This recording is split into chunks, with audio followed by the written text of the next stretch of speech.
Hello, and welcome to our talk on bringing ChemE-Sports, a safety and optimization competition, to the chemical engineering profession. My name is Robert G. Bozick. I'm a faculty member at the Department of Chemical Engineering at Columbia University in the city of New York. I'm also a retired Lieutenant Colonel from the United States Army. I was a Corps Engineers. I'm here representing myself, Mr. Don Glazer, who's the President of Simulation Solutions, and Mr. Matt Garvey, who's the engineering manager for Simulation Solutions. In short, ChemE-Sports is quickly becoming part of the chemical engineering culture. It's been inspired by esports, and in 2019, this academic and industry team developed a new method of using simulators and sponsored a national competition including 13 universities. The competition was created around the safety and optimization of pentane hexane distillation simulation owned by Simulation Solutions. An NCAA regional bracket was developed for the competition at the AICHE meeting in Orlando, Florida on 10 November 2019. The results of that competition and the lessons learned are going to be presented here. That's through which we're going to show you some of that information today. So here's our outline. Basically, we're going to give you some of the background and motivation for which we have tried to develop a safety and optimization competition. We'll talk a little bit about what we call SURGE, ChemE-Sports. That's simulations in union with red and green, which represents R, red for safety, and G for optimization, and green, of course. With this, we have some things to show you about how the competition was developed and the way it was conducted, and then we'll talk about our acknowledgments and references and talk about our future work. The background and motivation for doing something in terms of chemical engineering process safety can be found largely from some of the history of chemical engineering. And then looking at this, I've also been teaching a chemical engineering course at Columbia for a number of years, and it's the Chemical Engineering Process Safety course, an elective course that we have in the spring that many students have opted to take. Within the context of industry, there's a large amount of responsibility that's left here, as you can see, to mechanical failure and operational error in terms of causes of loss. And with this, focusing on something that could be then related to this to help prevent it would be steps that we wanted to take. We wanted to try to do it so that we could then combine it with some of the ideas of optimization, though, too, so that people didn't miss that in terms of what we're trying to do. So when you look at safety, go no further than some of the motivations that have come from the SAICH recommendations for ABET in terms of safety content. This is going back to 2010. The ones that are in the dark bold red blocks are ones that we've focused on in particular that are connected to the chemical engineering process safety course at Columbia. And then there's others as well. Because we had some things we could focus on for the competition and other things we felt like maybe a little bit beyond what the scope would be. But understanding being able to characterize hazards, looking at, at least some sort of a form of a hazard identification procedure, and then the one towards the bottom, control and mitigate hazards to prevent accidents. This is one we've largely focused on for what we're trying to do for the competition and for the course that I've been teaching for a number of years now. This is the way we set up for ChemE-Sports. We've done this with classes, we've done this with the competition, and in fact, the last competition, I'll show you some photos here shortly of how it was set up. But we would use a couple screens, podium and the microphone up front, really just for the establishment of a place to speak to the audience and also the teams. And then you see each team has an operations deck. The operations deck includes a table and chairs, a laptop computer, and then some projector. We wanted the projection of that particular team's effort on screen while people could watch.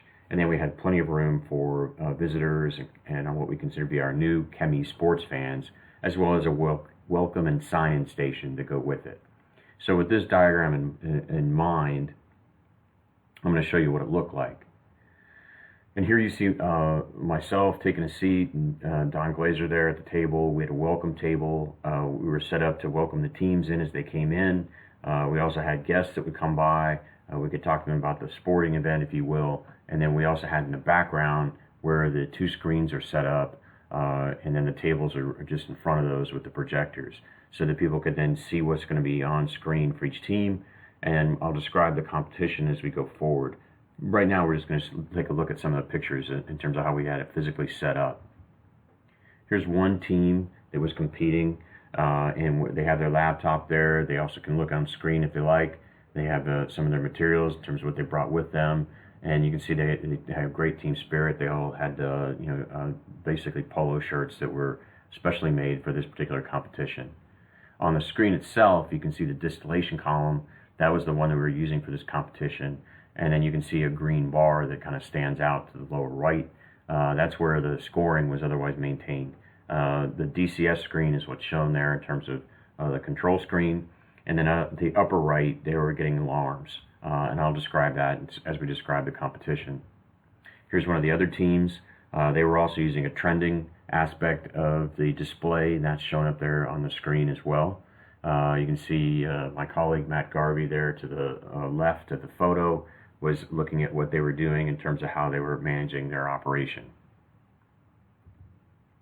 And there's yet another photo where you can see both of the screens, and so that now you can tell that there's opportunity for everyone to see both teams going head to head in terms of the activity for each team. This is a sample competition timeline.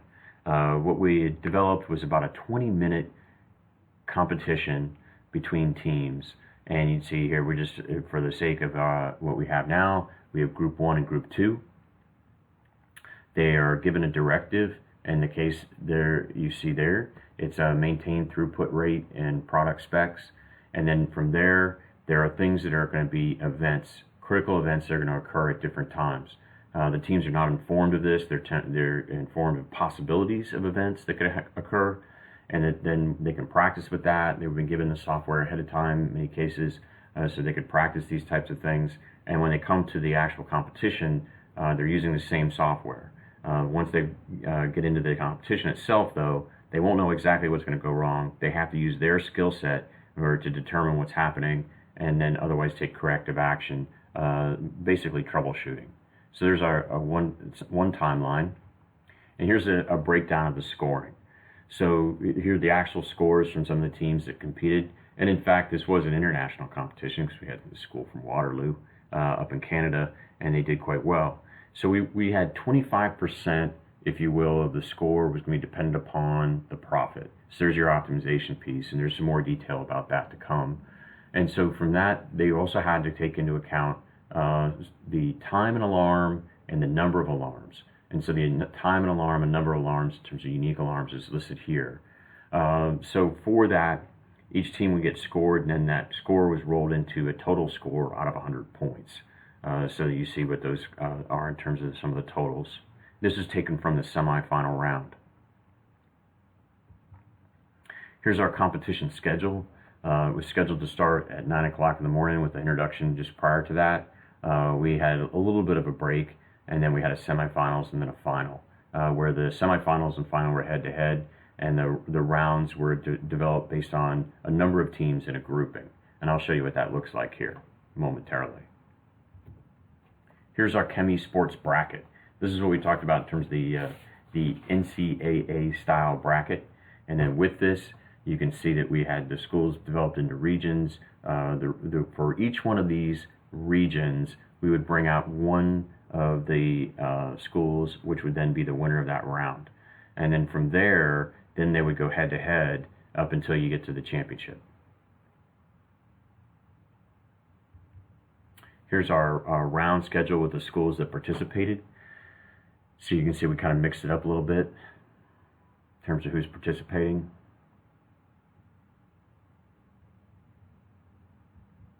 And here's our breakdown. So with the goal in mind of otherwise minimizing the number of alarms and time in alarm, and then maximizing the profits, each team would receive a mission statement. And then with that, there might be something like new specifications to be reached, warnings of changes to the system, and then the team operations, they would work toward an objective in the mission and troubleshoot the upsets during their particular shift. Here's the style that we had of each round. For round one, every team was asked to increase the tower throughput to a specified rate in terms of gallons per minute. And then a more challenging minimum product purity requirement was given for one of the two products. Minor equipment failures were otherwise introduced. Then for the semifinal round, product rates and purity requirements did not change, but the teams faced major upsets. So they had to really be able to troubleshoot and react. And then for the finals, you see there, it's a combination of major upsets as well as new throughput. So it was everything that we could throw at them at the moment, within a 20-minute time span, of course. Here's how we worked some of the advancing from the rounds. And then for advancing from the first round, each team received a score out of 100. The three different factors that you see listed based on profitability, and then of course time and alarm, a number of unique alarms. And then a winner from each region was determined after all the teams from within that region had finished their first round shift. Each shift had the same level of difficulty as the other teams within the same region, so that difficulty varied across regions. And here you see some of the example scores based on the teams that competed in 2019, with highlights for the teams that were going to be advancing to the semifinals.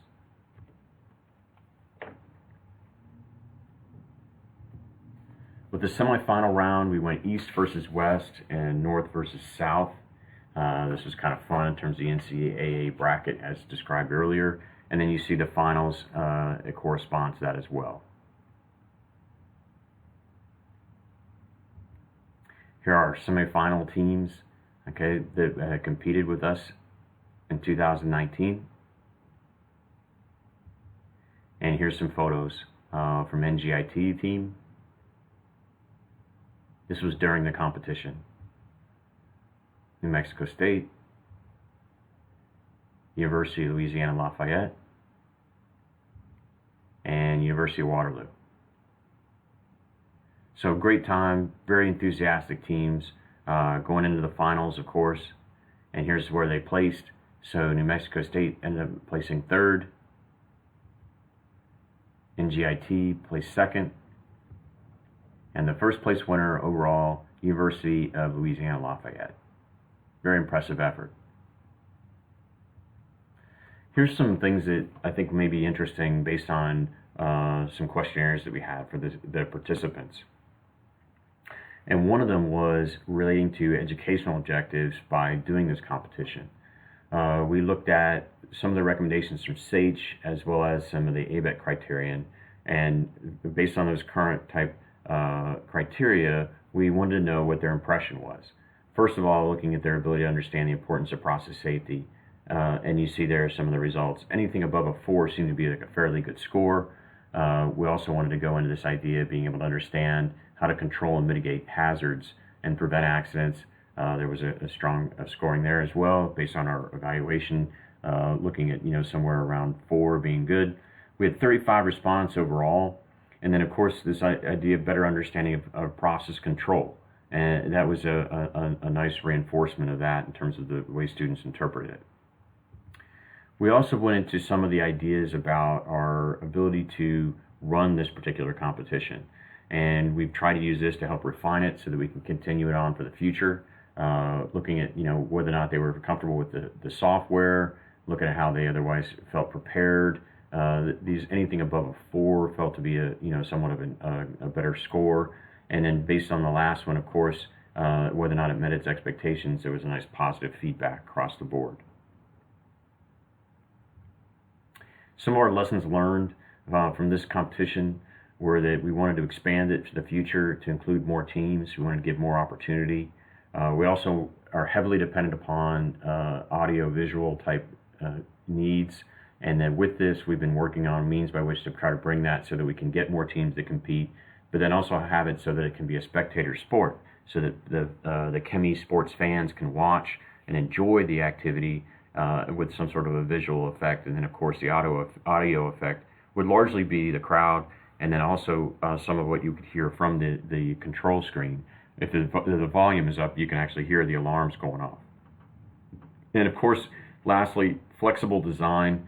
As this competition, we found, throughout that we always had to be flexible to the needs of what the teams were going to do in terms of travel plans, and so that we would essentially line up a plan such that there would be a means by which there was a first come, first served, and then from there, if the schools were going to withdraw or not, then we could always try to look at somebody could be on standby.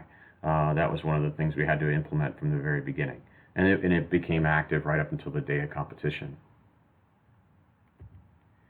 I really want to thank all the teams. The school's enthusiasm and effort from the student teams was fabulous. I can't say how many, came up to me and talked to me about how much they enjoyed it and what they felt it did for them in terms of their reinforcement of chemical engineering knowledge and, quite frankly, chemical engineering fun. They really got into it. They got together with their other classmates and would practice and play, and as well as upper class, underclass, and a lot of them had expressed that they were always looking for something like this. I'd also like to pay tribute to Don Glazer and Matt Garvey and Nancy McCarthy of Simulation Solutions. They've done an amazing amount of work to bring this to the chemical engineering community and continue to do so. I also want to show you just a few things in terms of backup material that are going to be provided with the slide packet that'll go to the AICG website.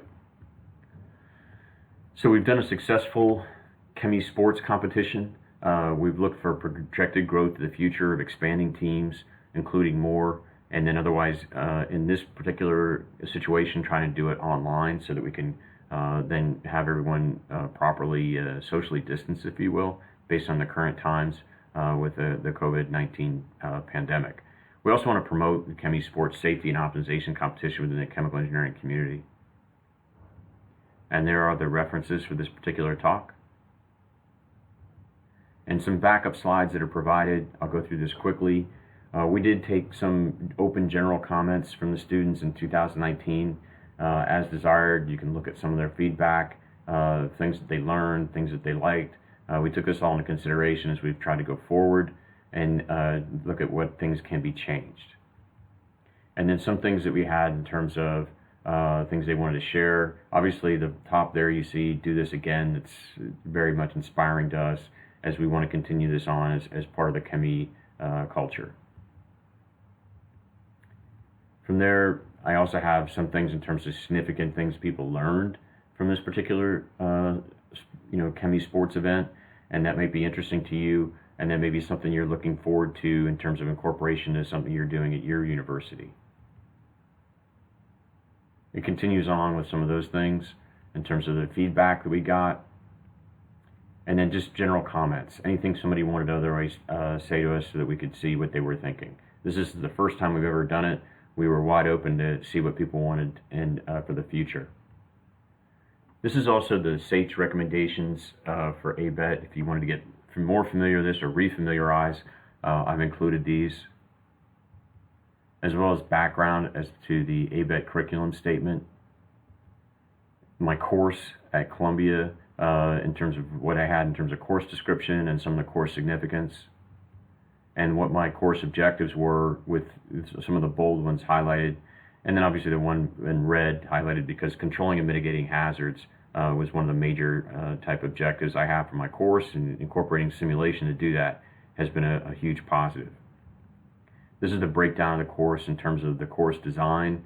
I describe part of it as situational awareness, where I'm basically teaching and they're absorbing, and then situational understanding. They take what they've learned. I have a guest lecture series with simulation solutions. We do the operational exercise. We also do HazOps, and we have some design component as well to try to exercise that, as well as accident case studies. It's largely built around that so we can learn from history. It's one of the things that I've tried to put a lot of emphasis on, so I share this with you as well. And then just some of our lessons learned from doing it at the university in terms of looking at root cause and symptoms, alarm rationalization, interagency coordination, and then time rate of change, deviations or corrections. Knowing how long it takes to make a correction sometimes is a challenging thing without experience. And then these are some of the things in terms of troubleshooting between some of my military background that I've done things, and also things that are done by Simulation Solutions, in case you would ever be interested. And then I've developed that a little bit more based on some of the principles by which I've looked at my military background, and then also things that I've been exposed to from the chemical engineering world, and try to combine that into a means by which to look at a possible problem, try to find out what you have available, make a plan, try to war game or pressure test that plan, and then take action, and then understand what may need to happen in order to see that your plan's actually taking shape. And this is from the Simulation Solutions, a little bit of what they've done in terms of hands-on troubleshooting process. So you see what can either lead to the corrective action or some sort of a safe shutdown. And then what they have in terms of phases of operator training, identification, normal ops, startup and shutdown, troubleshooting upsets, which we've emphasized, and then of course optimization and operating strategies. And thank you so much for your time.